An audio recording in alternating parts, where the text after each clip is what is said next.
अस्सलाम वालेकुम। अगर आप यूएसए का विज़िट वीज़ा अप्लाई करना चाहते हैं लेकिन आपको नहीं पता कि वीज़ा अप्लाई कैसे करना है, तो ये वीडियो आपके लिए बहुत इम्पोर्टेंट है।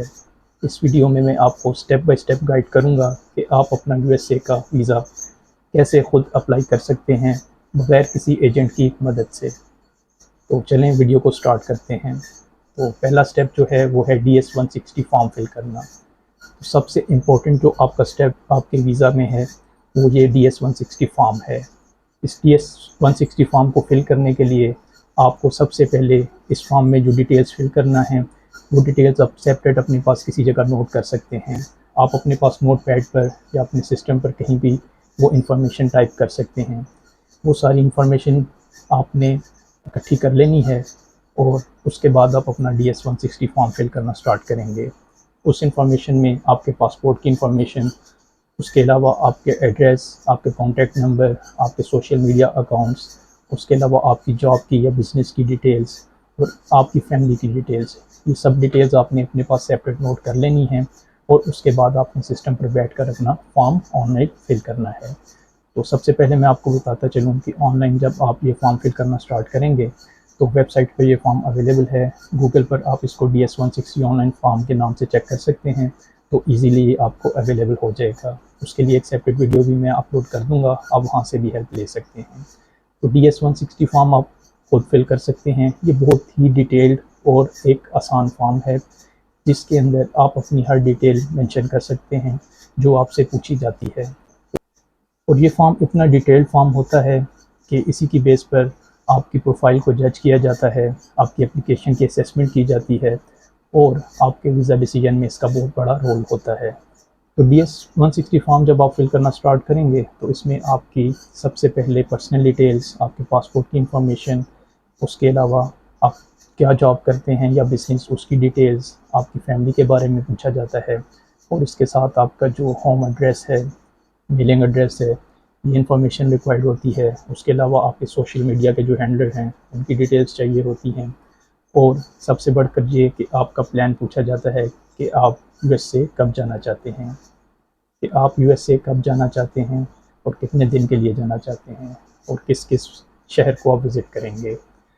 ये सब डिटेल्स आप बहुत तसल्ली के साथ और बहुत एहतियात के साथ फिल करेंगे और उसमें कोई गलती की गुंजाइश नहीं होनी चाहिए। ख़ास तौर पर आपके पासपोर्ट की इंफॉर्मेशन, आपके कॉन्टैक्ट नंबर, आपका आईडी नंबर, ये जो इन्फॉर्मेशन है बिल्कुल करेक्ट होनी चाहिए। इसमें किसी किस्म की भी कोई मिस्टेक नहीं होनी चाहिए। इसके अलावा जो चीज़ आपसे पूछी जा रही है आपने डिटेल में उसका आंसर करना है। डिटेल आंसर मीन्स कि आपने जो उनकी रिक्वायरमेंट है येस या नो, या अगर वो डिटेल मांगते हैं तो आपने उसमें मेंशन करनी है। और इस फॉर्म में आपने कोई भी चीज़ ब्लैंक नहीं छोड़नी, हर क्वेश्चन का आपने आंसर ज़रूर देना है। इसके बाद स्टेप नंबर 2 है आपके वीज़ा इंटरव्यू की अपॉइंटमेंट बुक करना। ये अपॉइंटमेंट बुक करने के लिए आपको $185 वीज़ा फ़ी पे करना होती है। उसके बाद आप ऑनलाइन अपॉइंटमेंट बुक कर सकते हैं।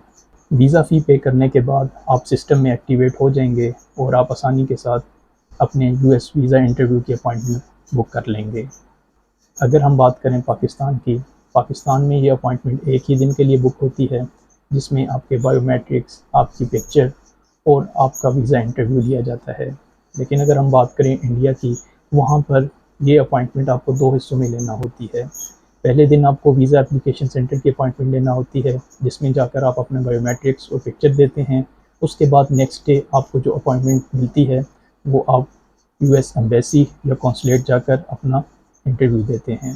लेकिन पाकिस्तान में ये अपॉइंटमेंट एक ही दिन के लिए होती है और दोनों प्रोसेस एक ही दिन में हो जाते हैं।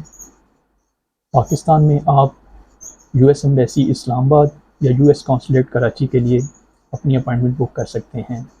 अगर हम बात करें कि आप ये वीज़ा इंडिया से अप्लाई कर रहे हैं तो आप वहाँ पर यूएस एम्बेसी न्यू दिल्ली की अपॉइंटमेंट ले सकते हैं और उसके अलावा यूएस कॉन्सुलेट जो डिफरेंट सिटीज़ में मौजूद हैं जैसा कि मुंबई, चेन्नई, कोलकाता और हैदराबाद, आप वहाँ अपनी मर्ज़ी की अपॉइंटमेंट बुक कर सकते हैं जो आपको सूट करे। और अगर हम बात करें यूएई की तो वहाँ पर आप दुबई या उसके अलावा अबू धाबी में अपनी अपॉइंटमेंट बुक कर सकते हैं।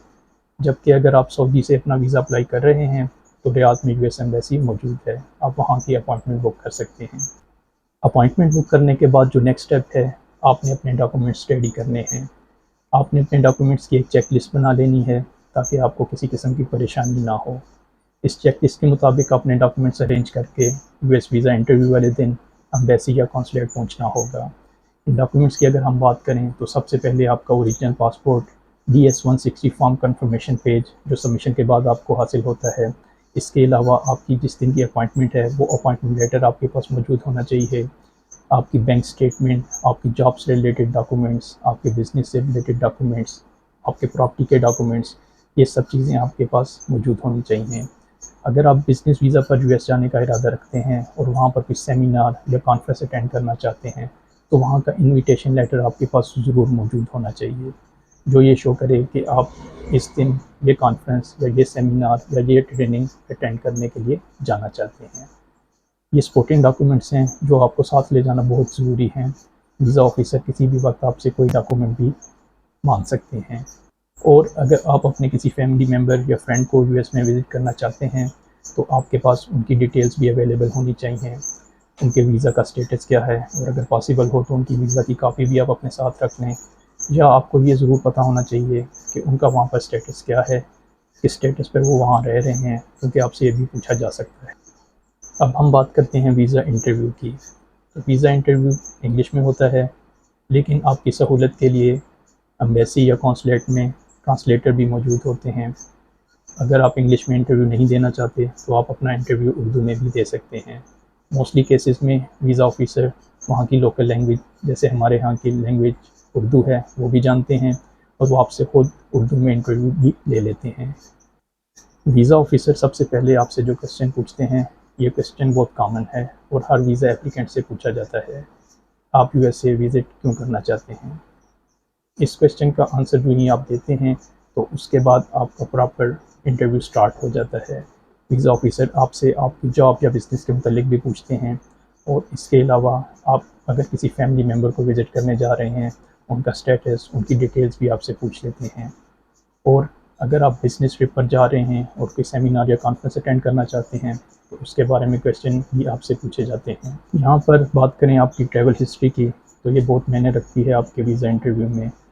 आपकी ट्रैवल हिस्ट्री से मुतल्लिक वो किसी भी कंट्री का आपसे पूछ सकते हैं जो आपने रिसेंटली विज़िट किया हो या उससे पहले विज़िट किया हो, कि आप इस कंट्री में क्यों गए थे और आप इस कंट्री में कितने दिन रह कर आए हैं।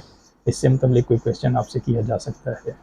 उसके बाद मैं आपको बताता चलूँ कि अकॉर्डिंग टू योर केस आपसे फॉलो अप क्वेश्चंस भी किए जाते हैं।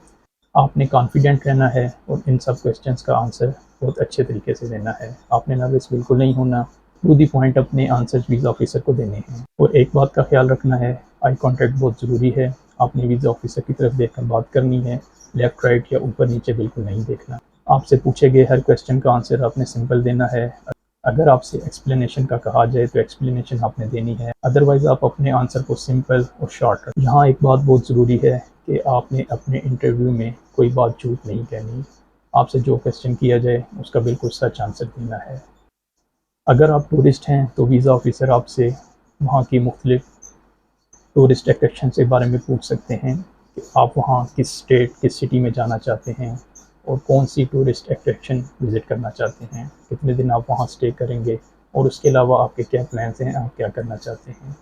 तो इन सब क्वेश्चंस का आपने बहुत सिंपल और अच्छे से प्रिपेयर होकर आंसर करना है। एक और क्वेश्चन जो वीज़ा ऑफिसर उन एप्लीकेंट से पूछता है जो अपने किसी फैमिली मेम्बर को विज़िट करने के लिए जा रहे हैं या फिर एज अ टूरिस्ट जा रहे हैं, उनसे भी पूछा जा सकता है कि आपके यूएस में कोई रिलेटिव्स मौजूद हैं या नहीं। अगर तो आपके क्लोज़ रिलेटिव्स मौजूद हैं और आप उनको विज़िट करेंगे तो आप ज़रूर बताएं, लेकिन अगर आपके कोई बहुत दूर के रिलेटिव हैं जिनके साथ आपका कभी मिलना ना हो या आपने उनको विज़िट भी नहीं करना हो तो उनके बारे में बताने की ज़रूरत नहीं है। आपका ये वीज़ा इंटरव्यू 4 से 5 मिनट या इससे ज़्यादा का भी हो सकता है। ज़्यादा केसेस में वीज़ा इंटरव्यू 4 से 5 मिनट का ही होता है, लेकिन अकॉर्डिंग टू योर केस ये इंटरव्यू 8 से 10 मिनट या उससे ज़्यादा का भी हो सकता है।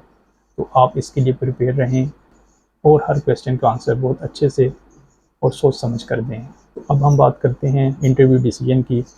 तो ये डिसीजन उसी टाइम हो जाता है और वीज़ा ऑफिसर आपको फ़ौरन बता देते हैं कि आपका वीज़ा अप्रूव हो चुका है।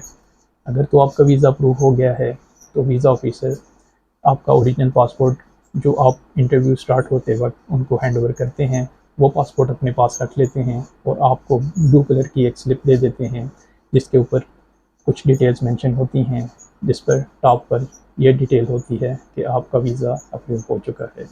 लेकिन अगर वीज़ा ऑफिसर आपके इंटरव्यू, आपकी प्रोफाइल से सेटिस्फाई नहीं है, तो वो उसी टाइम आपको बता देंगे कि सॉरी, आपका वीज़ा रिफ्यूज़ हो चुका है और आपका पासपोर्ट आपको रिटर्न कर देंगे।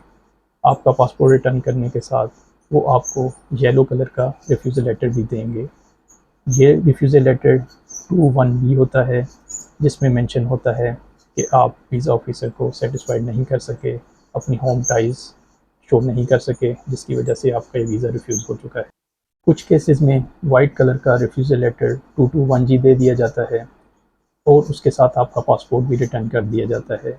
लेकिन आपको साथ ही ये कह दिया जाता है कि हम आपसे एडिशनल डॉक्यूमेंट्स या डिटेल जो हमें रिक्वायर्ड हुई हम आपसे मांग लेंगे, आप अपना ईमेल वगैरह चेक करते रहें। इसका मतलब ये है कि उन्हें आपका वीज़ा एप्लीकेशन पर वर्किंग के लिए मज़ीद टाइम दरकार है, जिसमें वो आपसे आपकी ट्रैवल हिस्ट्री, सिक्योरिटी क्वेश्चनियर या इस तरह के कोई और भी डॉक्यूमेंट्स डिमांड कर सकते हैं। और एडमिनिस्ट्रेटिव प्रोसेस में कितना टाइम लगेगा, ये कोई टाइम फ्रेम कंफर्म नहीं है, लेकिन जो ही आपको ईमेल आ जाए कि एडिशनल डॉक्यूमेंट्स आप सबमिट कर दें, तो आपको फ़ौरन उस ईमेल का रिप्लाई करना होता है।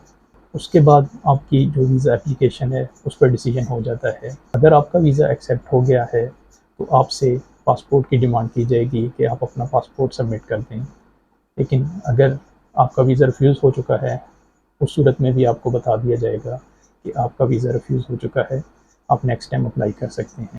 और जिन एप्लीकेंट्स का वीज़ा अप्रूव होता है, उनका पासपोर्ट 1 हफ़्ता या 10 दिन में वीज़ा स्टिकर के साथ उनको डिलीवर कर दिया जाता है। जब आप अपनी वीज़ा अपॉइंटमेंट बुक कर रहे होते हैं, तो आप अपना पासपोर्ट कलेक्शन का सेंटर भी उसमें मेंशन कर देते हैं।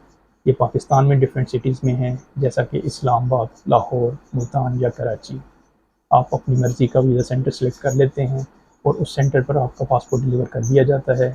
वहाँ से आप अपना पासपोर्ट रिसीव कर लेते हैं। आपका वीज़ा लगने के बाद जब आपको आपका पासपोर्ट रिसीव होता है, तो आप देखते हैं पाकिस्तान में ये वीज़ा 5 साल के लिए होता है और ये मल्टीपल वीज़ा होता है।